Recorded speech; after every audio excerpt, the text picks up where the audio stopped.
Estamos começando mais um programa Dica Animal e no programa de hoje a gente vai falar sobre aves, mais especificamente sobre psitacídeos. E quem vai começar esse programa comigo é o Tadeu, certo, Tadeu? Que a gente já tá num love aqui, a gente já começou numa troca de carinhos, mas o bate-papo vai ser com a mãe do Tadeu. Então fiquem ligados que eu já vou apresentar para vocês quem é a médica veterinária que vai dar muitas dicas pra gente hoje.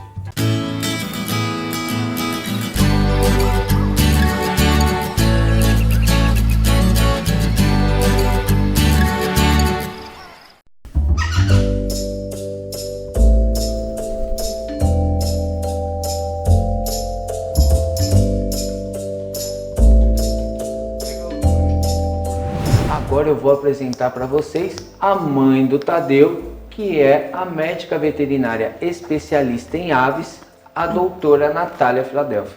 Doutora, seja muito bem-vinda ao nosso programa. Obrigado por aceitar o nosso convite. Muito obrigada pelo convite. Oi, pessoal. É um prazer estar aqui com vocês. Se apresenta um pouquinho para o nosso público. Fala um pouco do seu trabalho. Bom, eu sou médica veterinária, sou formada pela Faculdade Federal de Viçosa há muitos anos, não vamos entrar em detalhes. E eu sempre gostei de aves, então eu trabalho com aves já tem mais de uma década e cada vez mais eu fui me especializando nesse mundo das aves. Mas foi quando eu tive a minha primeira ave que eu comecei a ver que tinha muitas coisas na veterinária que a gente não estudava tão a fundo, ficava muito naquele manejo mais básico. Então eu comecei a me aprofundar cada vez mais e hoje em dia eu estudo bastante também a parte de comportamento, além da parte de clínica, né, Lolita? E aí hoje, como a gente já está com esses personagens aqui, a gente vai falar mais especificamente sobre psitacídeos. Perfeito. E aí a primeira pergunta que eu vou te fazer para o pessoal em casa entender, o que são psitacídeos? Tá bom. Psitacídeos são essas aves que têm o bico torto, tá vendo?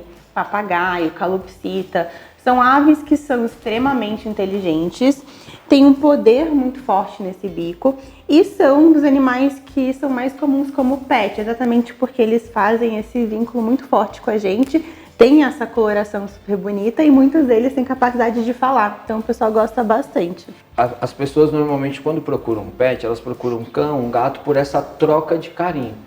Né? E eu pude perceber, principalmente o Tadeu nunca me viu, primeira vez, a gente já se beijou, já fez um monte de coisa. Existe essa troca, esse reconhecimento? Existe, mas a gente tem que entender que não é igual cachorro. Então, por exemplo, o Tadeu, ele é uma ararajuba. Ararajubas são aves que geralmente são mais sociáveis.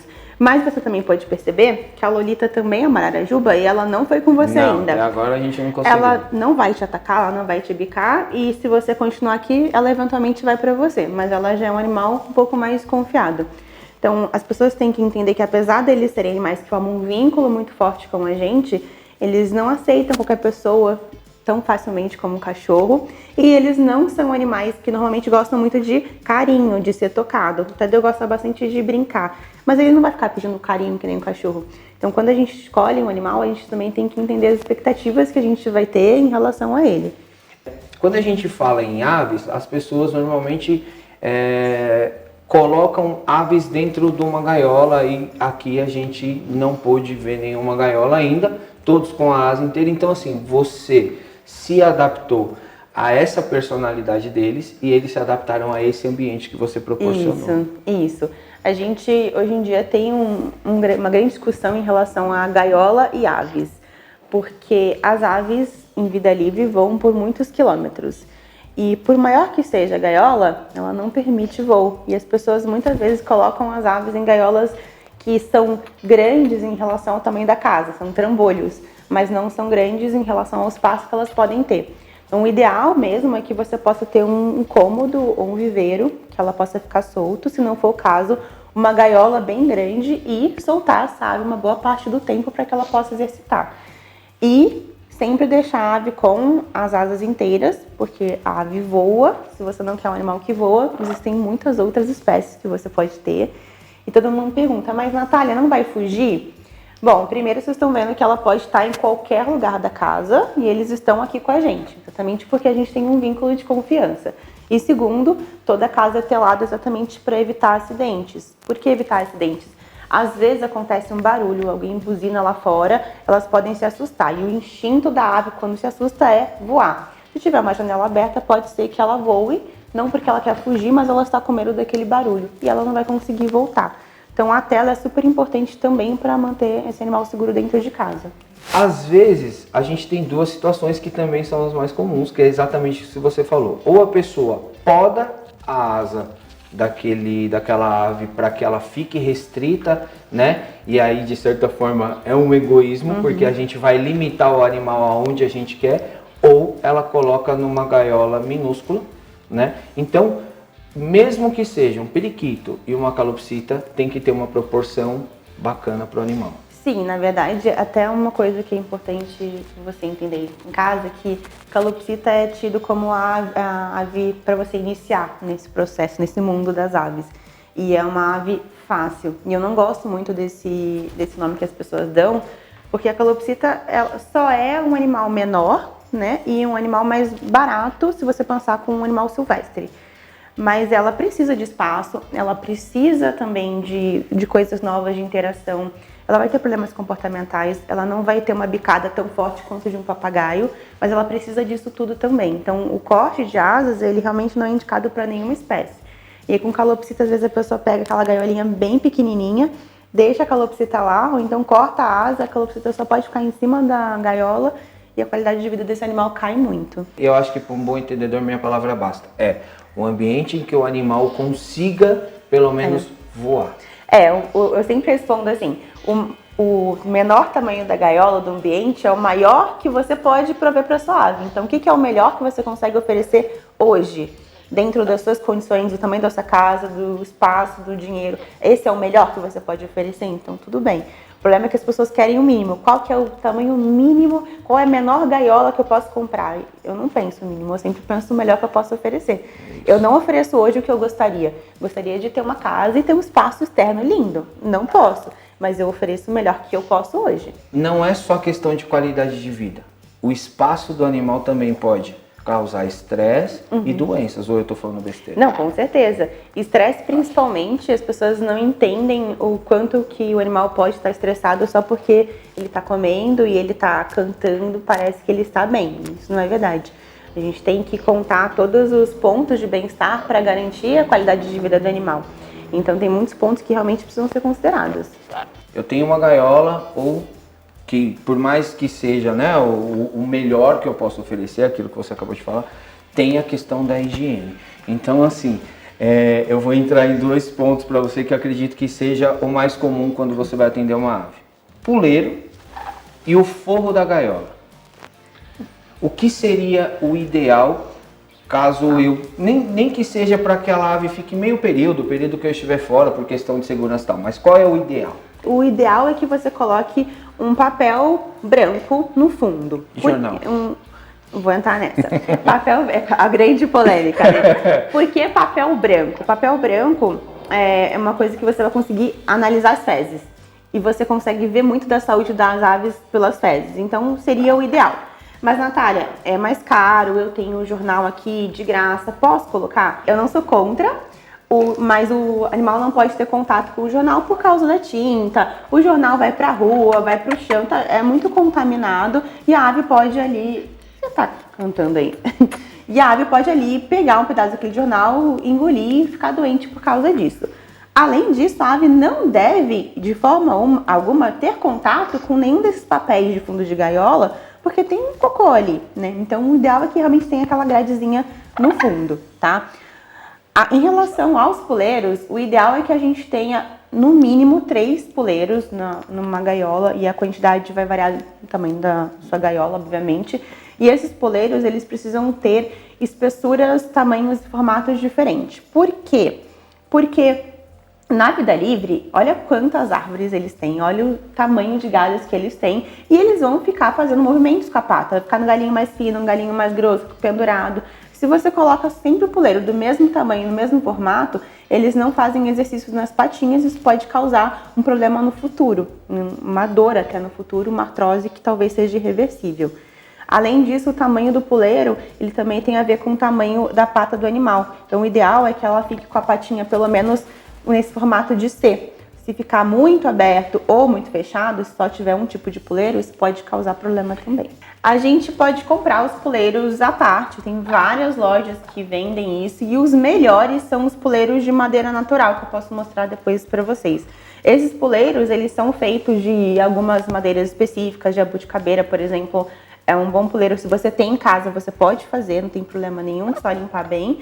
E eles não têm um tamanho padrão, porque ele é de uma árvore. Se você prestar atenção, ele tem uma parte que é mais grossinha, uma parte que é mais fininha. Ele não é liso, ele é cheio de... a questão da curvatura. Isso, ele é cheio de ondinhas e ele tem as divisões dele exatamente porque é assim na vida livre também. Isso já facilita bastante o exercício nas patinhas. Agora eu vou partir para outra questão, que é alimentação.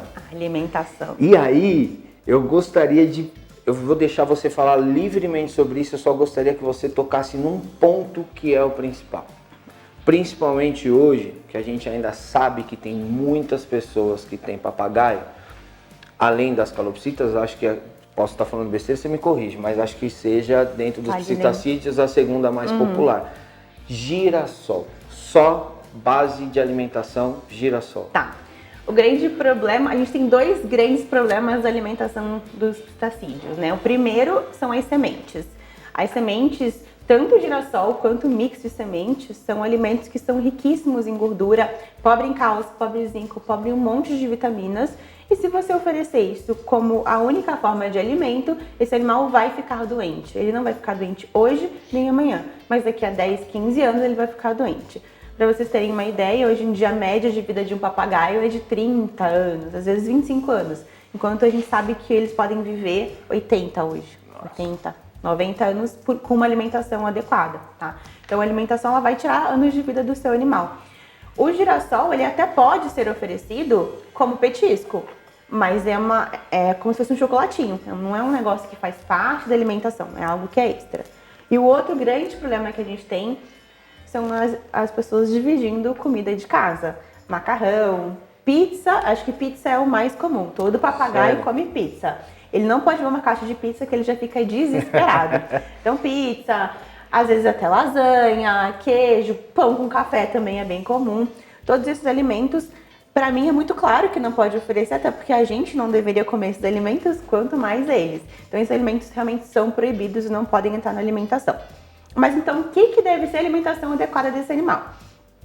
Para as aves, a gente tem hoje em dia como base as rações peletizadas, que são aquelas bolinhas todas iguais, como a gente tem para ração de cachorro, todas as bolinhas são iguais, a gente tem para aves também. Então, a base da alimentação dos psitacídeos vai ser a ração extrusada, de preferência, bolinhas todas iguais, nada de corante, nada de fruta, só ração. E isso vai ser mais ou menos 70% da alimentação. Tem variações, mas aí isso é ponto mais específico. Mas a base 70% tá ótimo.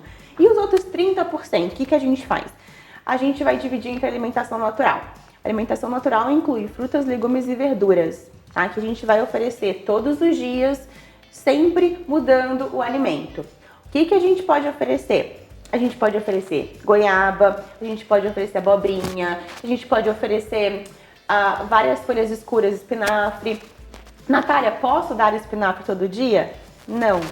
A grande base da alimentação natural é que você faça uma variedade de alimentos. Então, todo dia você deve mudar esse alimento.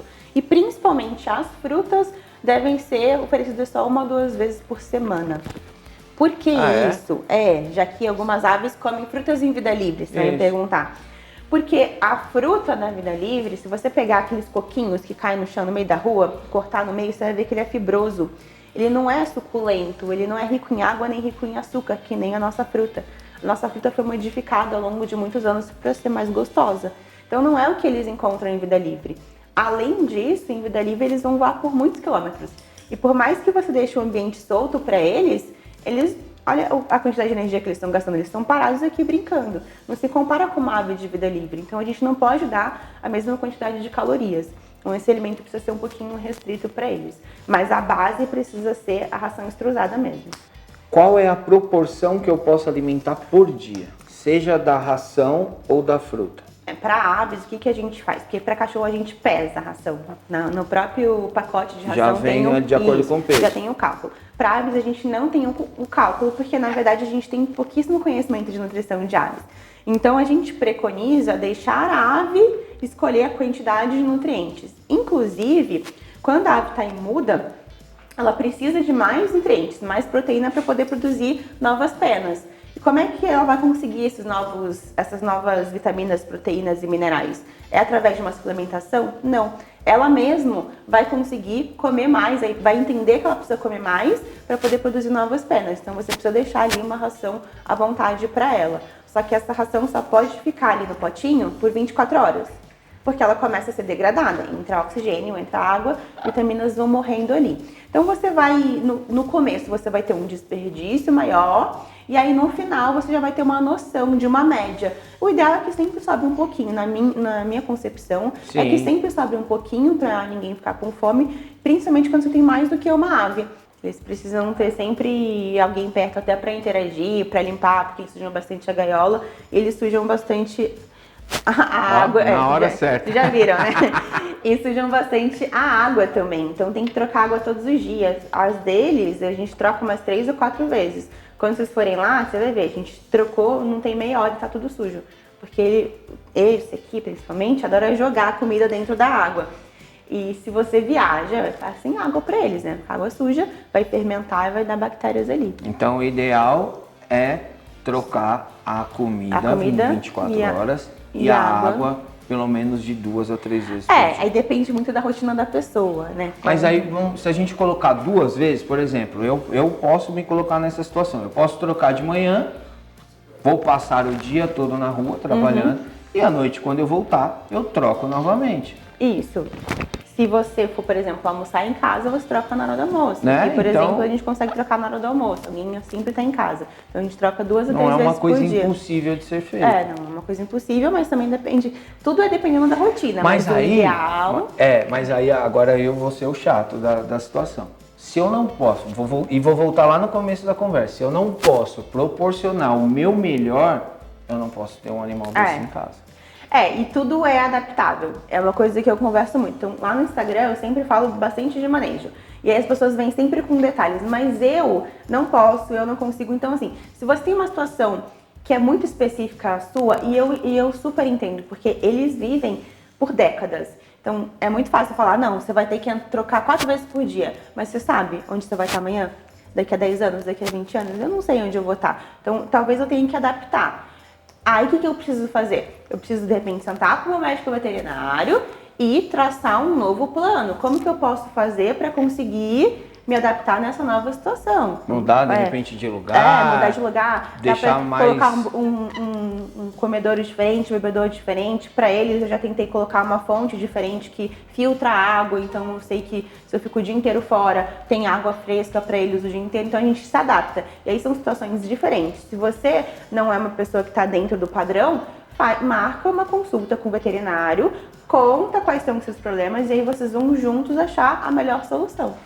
E é interessante você falar isso, porque assim, você entrou numa questão do médico veterinário, especialista naquele pet que você está adquirindo, ele também ser um orientador e não só um médico para cuidar, né? Porque as pessoas fazem uma relação que assim, eu só vou no médico se eu ver que a minha vizinha não tá legal, se ela tá com dor, se ela se machucou ou apareceu alguma coisa diferente. Não, vocês também podem orientar, né? Como manejo, como ambiente, como alimentação, uma série de coisas. Se as pessoas soubessem o quanto que elas iriam economizar de dinheiro indo na primeira consulta, no dia que comprou o animal, levando no veterinário, todo mundo levaria. Porque na primeira consulta a gente passa todo o manejo, toda a alimentação, e não só esse preparo para você evitar a doença, mas você identificar uma ave doente. Como que eu identifico que o meu animalzinho tá com algum problema? Tem alguns pontos que para mim são básicos que todo mundo tem que fazer. Primeiro, saber identificar fezes normais e fezes anormais. Então, as aves vão fazer o cocô e o xixi junto. O cocôzinho ele tem que ser sempre em formato tubularzinho, firme. Se ele perdeu o formato, quer dizer que ou ele ingeriu muito líquido, ou ele pode estar com uma diarreia.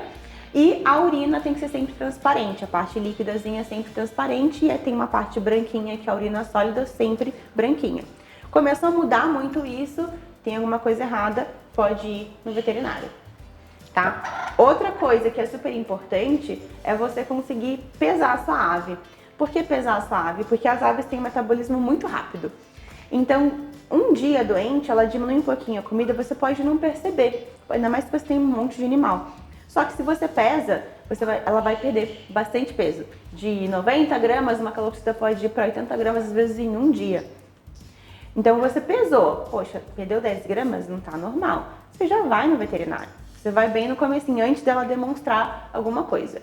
E se você é uma pessoa extremamente cuidadosa, você vai prestar atenção em pequenas alterações comportamentais. O que são essas alterações comportamentais? Todo dia eu acordo, pego eles, tá tudo tranquilo. De repente, eu fui hoje de manhã e o Tadeu me bicou, me atacou, ficou agressivo. Ele nunca, na vida dele, ficou agressivo. Isso é um comportamento anormal, ou seja, alguma coisa tá errada. Pode ser que não seja uma doença em si, mas pode ser que seja. Então, uma alteração, uma coisa que ele nunca fez, passou a fazer, uma coisa que ele sempre fez e deixou de fazer, é um sinal que você precisa ficar em alerta ali. Pode ser dor, pode ser um exatamente. incômodo de alguma coisa. É claro que eu trabalho com isso, né, gente? Então eu tenho uma sensibilidade muito grande. Mas eu tenho muitos tutores que conhecem muito bem a ave. Se o tutor vem pra mim e fala, olha, hoje ela cantou diferente, ela não cantou, pra mim isso é um sinal barulho de que tá a mais. Pode ser um sinal de qualquer doença. Inclusive tem até artigos falando de animal com problema cardíaco que um dia deixou de cantar. Então não é específico, mas é bom investigar. Mas isso daí vem do convívio, né? Você ter esse contato, então, porque às vezes a gente tá falando, por exemplo, o normal do meu é ser mais quietinho. Em determinados horários ele cantar, em determinados horários ele se manifestar em alguma coisa. E de repente ele está muito mais ativo e eu achar que ele está feliz e na verdade é o oposto, né? Porque a gente também está falando de um animal que de repente é muito mais ativo e do nada ele se comporta mais quietinho, né? Mais calado, mas a gente também pode ter a ave com um temperamento oposto. Isso, né? Sim, às vezes o animal que é muito bravo também acontece. Eu tenho um papagaio que eu ganhei do meu tio, da minha avó, ele é muito bravo. Nossa, hoje ele acordou um amorzinho, um santinho. Alguma coisa do nada, ele acordou um amorzinho, todo mundo pode fazer carinho nele. Algo que você precisa realmente pensar se é normal ou não. A gente bateu um primeiro papo aqui, agora a gente vai ali, que a doutora Natália vai mostrar pra gente um pouco desse ambiente que ela proporciona e dar mais dicas de como você também pode oferecer, se você já tem ou se você tiver interesse em ter, o que você pode comprar, como, aonde achar, como distribuir tudo isso. Então continue ligado aí que a gente já volta.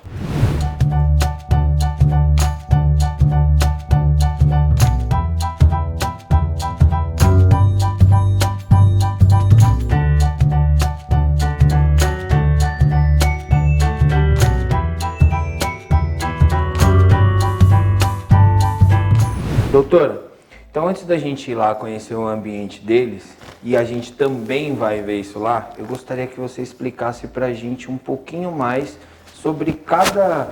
Tem puleiro, tem brinquedo, tem um monte de coisa aqui. Então esse aqui é um puleiro. Isso, esse aqui é um puleiro de madeira natural. A grande vantagem dele é que, se vocês perceberem, ele não é reto, ele não é liso. Elas amam ele, como você pode perceber, né? Isso não foi treinamento. Não foi combinado. Isso aqui, e a gente tem espessuras diferentes. Então, a ave vai conseguir fazer um belo exercício com a pata. Ela pode descascar, isso aqui é natural, não tem problema nenhum ela descascar. E ela vai ter coisas diferentes para fazer, movimentos diferentes para fazer. Cada puleiro que você comprar vai ter um formato diferente, porque isso aqui é um pedaço de um galho de uma árvore. A gente tem também esses daqui que são de corda, tá? Esse aqui, na verdade, ele é para prender na janela, porque aqui eu tenho puleiros nas janelas, mas você pode encontrar esses mesmos puleiros também com esse tipo de fechamento aqui para você prender na sua própria gaiola. Então isso aqui também vai dar uma textura diferente e uma sensação diferente para a ave. Que ele também pode ficar brincando com o bico. Ele também pode ficar aqui. Brincando, isso. E esse daqui que você mostrou, na verdade, usando aquele como exemplo, isso aqui é só para dar pressão, né? Então isso aqui entra na grade da gaiola e você dá pressão por aqui, é isso? Aí você tira funciona assim, ó. Você tira aqui. E aí você encaixa na gaiola, na grade. Ela vai querer brincar. Aí você encaixa na grade e você fecha. Então você tem um brinquedo que você consegue colocar do lado de fora ou do lado de dentro da sua gaiola. Aproveitando que você ainda tá com esse na mão, eu vi quando você trouxe que era um potinho, Isso. né, com um puleirinho. E aí você colocou isso aqui, que na verdade é um conjunto para que eles possam vir aqui e ter uma forma de... Esse brinquedo aqui chama Porta-Palito, é um dos brinquedos favoritos dela, junto com esse de argolinha, que vocês já perceberam que elas gostam bastante. Que nada mais é do que um potinho, que a gente compra esses palitinhos, e aí eles vão tirando, e vão comendo e vão fazer uma bagunça. Esse aqui, deixa eu pegar, acho que tá mais... Isso. Esse aqui, ele tem o mesmo fechamento, porque esse aqui é o de gaiola. E ele é um porta-argolinha. Então a gente tem essas argolinhas, você também consegue comprar essas argolinhas para repor. E eles vão tirando a argolinha e vão destruindo, como vocês viram aí durante o programa, tá? E aqui tem um apoiozinho para eles ficarem apoiados. Tá. E aproveitando, você vai demonstrar a argolinha? Muito obrigada. Aí, ó, tá vendo? Que aqui é tudo treinado, gente. E aproveitando...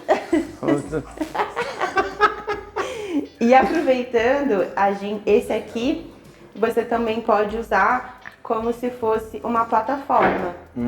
O que é super importante, porque a ave também pode descansar a patinha. Ela não precisa ficar no puleiro o tempo todo. Aí você vai falar, mas Natália, tem plataforma na natureza? Não tem plataforma, mas tem galhos tão grandes que funcionam como uma plataforma. Mas a gente também não sabe, de repente, um chão ou alguma coisa, uma que ele superfície. Vai conseguir descansar. Então a gente também, às vezes, quando eu peço pro tutor colocar uma plataforma, a ave vai imediatamente para lá. Então você vê como já tá eles cansadinho. cansam a patinha. E aqui também você pode deixar um só. Pode. E manter o brinquedo do mesmo jeito. E isso aqui você também consegue comprar porque ela destrói tudo, inclusive esse negócio aqui. Então você consegue repor tudo. Tá. E eventualmente, sim, ela vai comer o brinquedo, como todo psitacídeo, e a gente vai ter que comprar um brinquedo novo. E aí, eu tô vendo esse aqui que já é mais completo. Esse aqui é um playground que você pode comprar, tem de diversos tamanhos. Eles funcionam melhor para aves menores. Tipo calopsita, periquito, ringneck. As minhas não amam, elas brincam, mas não é o brinquedo favorito. Elas gostam mais dessas coisas aqui. Mas ele é muito bom para você ter de apoio. Então, quando eu tô trabalhando, eu coloco em cima da mesa para que eles tenham ali coisas para brincar. Então, eu vou escondendo o brinquedinho, como vocês estão vendo aqui, e eles têm um lugar para ficar mexendo que não seja meu teclado, para eu garantir o teclado. E esse aqui eu tô vendo que ele tem praticamente tudo que a gente pode mostrar aqui. Um poleirinho mais grosso, um mais fininho, outro mais fino, tem a corda, tem os brinquedos que você pode distribuir. E ele tem uma coisa interessante, que é esse movimento aqui. Que você fala assim, mas Natália, isso é legal? É muito legal. No começo a ave tem medo, porque ela tá acostumada com tudo muito firme. Fixo. Só que na natureza, se você pensar como que é um galho, é totalmente com movimento. E esse movimento aqui ajuda a ave a ter equilíbrio. Então depois eles costumam até gostar de se balançar. Então é isso. É isso. Então, ó, vamos fazer o seguinte, vamos conhecer esse viveiro que eu já tô curioso para saber como é que tá e acredito que vocês também.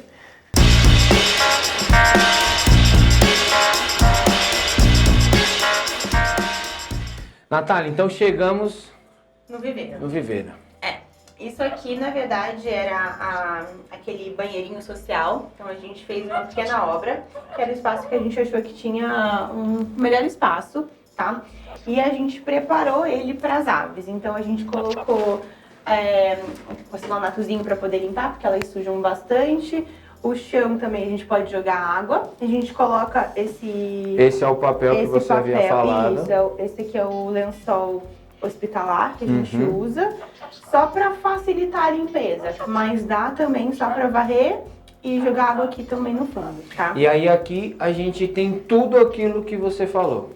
Aí isso aqui, qual que é a grande graça do viveiro? Se você voltar daqui a 3 dias, vai estar totalmente diferente, tá? Porque a gente troca tudo de lugar, troca todos esses puleiros, tudo para que elas tenham a sensação de que o ambiente é diferente. Inclusive, quando a gente faz a troca, principalmente a Lolita fica muito feliz, que ela fica empolgada tentando descobrir o que tem de novo no novo ambiente. É importante sempre mudar o ambiente também. E aqui a gente vai ter puleiros diferentes. Esse aqui, por exemplo, é aquele que eu te falei. Natural. É uma madeira natural que a gente pegou com um pedaço de sisal natural também preso no teto. Isso aqui a gente fez, eu fiz, na verdade, com toda a minha habilidade. E elas ficam aqui balançando, inclusive às vezes eu até posto, elas ficam balançando de cabeça para baixo, cantando. Isso aqui é uma escadinha de criança que eu adaptei para ser vários puleiros. Que também tem esse balanço, eles gostam bastante de balanço. E aí eu tenho vários puleiros que eu vou fazendo na modificação. Eu acho que a gente conseguiu passar todas as dicas, todas as informações para vocês. Eu gostaria de agradecer a Natália primeiro pelo capricho, pela atenção e por orientar. Eu acho que às vezes falta essa informação do básico, né? Porque a gente poderia aqui ter abordado várias coisas como fala, assovia, beija, não sei, mas isso todo mundo já sabe, né? Então eu acho que o que falta é essa informação básica. Eu queria te agradecer por ter nos recepcionado, por ter aceitado esse convite mais uma vez. Quero que você se despeça deixando os seus contatos, aonde te acham, como que você pode estar atendendo os seus clientes. Eu queria agradecer muito o convite, foi ótimo. Se vocês quiserem voltar, a casa está sempre aberta para vocês. Iremos, com certeza. E quem quiser... A Lolita gostou também. E quem quiser me encontrar e as meninas, a gente está lá no Instagram, no Nath_Fila. É só me seguir A gente lá. vai colocar aí no GCzinho também para que fique mais fácil. Muito obrigada. Imagina, eu que agradeço. Então é isso, mais um programa Dica Animal chega ao fim. Agradeço a vocês que assistiram até aqui. Continuem nos assistindo, tem o nosso YouTube que a gente está sempre colocando programa novo.